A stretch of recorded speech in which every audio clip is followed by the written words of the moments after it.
TV. From 2 for 1 to 3 for 1. Yes, we've got the answers. Our help desk is in business this afternoon. We're going to answer all of your email questions. The help desk today, Doug Flynn. He's a certified financial planner with Flynn, Zito Capital Management. Alan Chernoff is a CNN senior correspondent. And, of course, Stephanie Elam is also a CNN business correspondent. Welcome all. Let's get right to those emails. Marnie in Maryland asks, my husband lost his job a month ago. I got a hardship payment reduction plan for my mortgage, but still cannot afford the mortgage payment. Should I start taking out my husband's 401k? It has about $20,000 in it. Doug, you know, we saw the numbers today on employment, really disappointing. People suffering out there. Is now the time to turn to the 401k money? It's unfortunate. I think it's great that she got a new number for the mortgage. That's fantastic that they worked that out. But I think the 401k is the last place you want to go, because people look at that number and think that that's all real money that they can touch.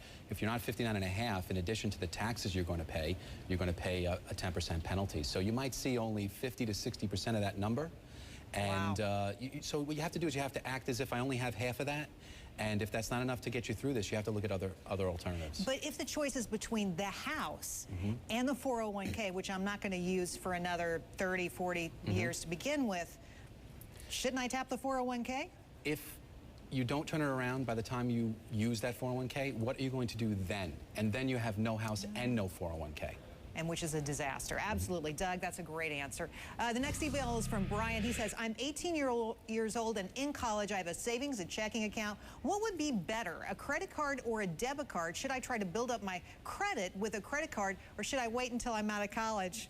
This is a big question, Steph. And I don't know how many credit cards college kids think they need, but it's crazy. Well, maybe it's because there's stations all over campus where you're like, get a T-shirt and a Frisbee and you can get a credit card, right?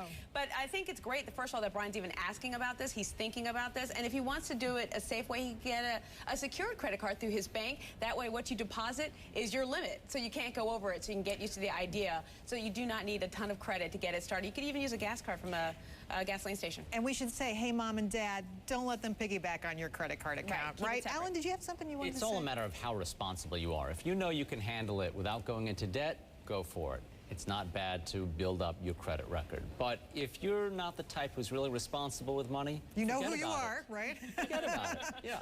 All right, okay, the next question from Ray in Pennsylvania. Can you explain what excessive speculation is and how it affects the price of crude? Alan, made for you.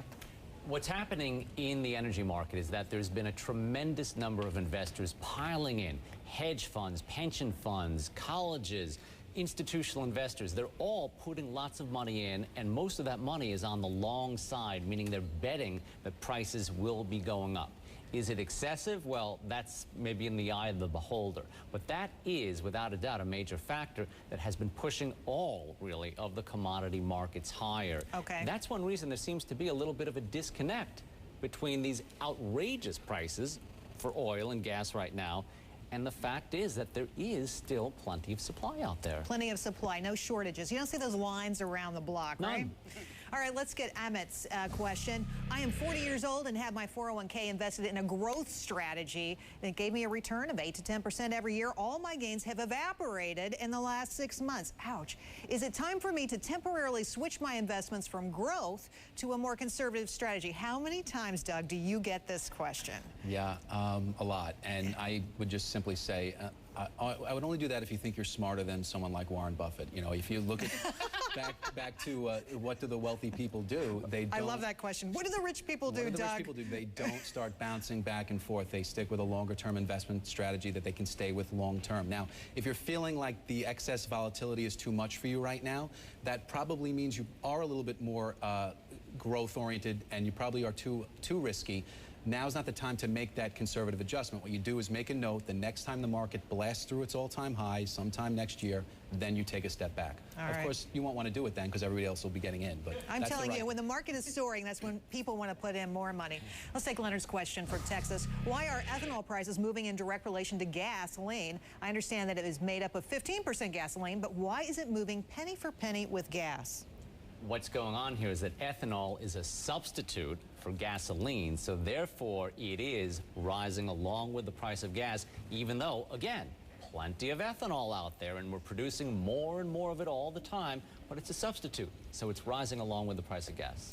Great job, guys. Great answers, tough questions. My thanks to Doug Flynn, Alan Chernoff, Stephanie Elam. Allie? Thanks.